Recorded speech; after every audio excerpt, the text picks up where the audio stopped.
कई बार हम अपने जीवन में दूसरों को सही तरीके से समझे बिना ही उनके बारे में निर्णय ले लेते हैं और अपने रिश्ते को ख़राब करने लगते हैं।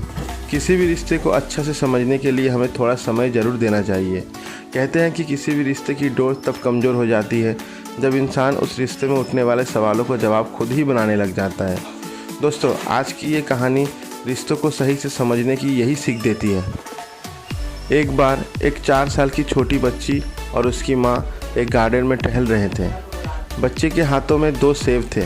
बच्ची की माँ ने बच्ची के पास जाकर पूछा, क्या तुम मुझे इन 2 सेबों में से एक सेब दोगी? माँ की ये बात सुनकर बच्ची थोड़ी देर के लिए शांत हो गई। फिर उसने जल्दी से पहले तो एक सेब का टुकड़ा अपने दांतों से काट लिया और फिर दूसरे सेब का टुकड़ा भी अपने दांतों से काट लिया। बच्ची को ऐसा करते देख बच्ची की माँ थोड़ी मायूस से हो गई। उसे लगा कि उसकी बेटी में शेयर करके खाने की आदत ही नहीं है।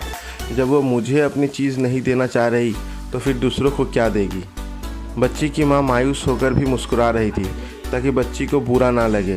तभी अचानक बच्ची ने उन 2 सेबों में से एक सेब अपनी माँ की ओर बढ़ाते हुए कहा, मम्मी आप ये वाला सेब खाओ क्योंकि ये ज़्यादा मीठा है।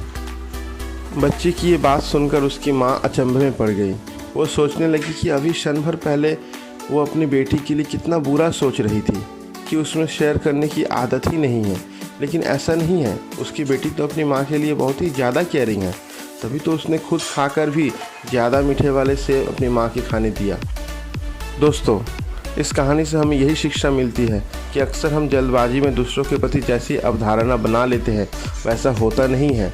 कई बार लोग हमारे सोचने से बिल्कुल विपरीत होते हैं, इसलिए हमें कभी भी जल्दबाजी में आकर किसी के लिए कोई भी धारणा नहीं बनाना चाहिए, क्योंकि कभी कभी जो दिखाई देता है वो सच्चाई नहीं होती।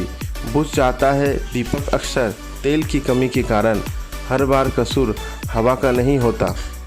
अगर आपको ये कहानी अच्छी लगी तो हमें कमेंट बॉक्स में ज़रूर बताएं, और अगर अभी तक आपने हमारे चैनल को सब्सक्राइब नहीं किया तो पहले सब्सक्राइब कीजिए और बेल बटन में दबा दीजिए ताकि आगे आने वाले हमारे हर वीडियोज़ की नोटिफिकेशन सबसे पहले आपको मिले।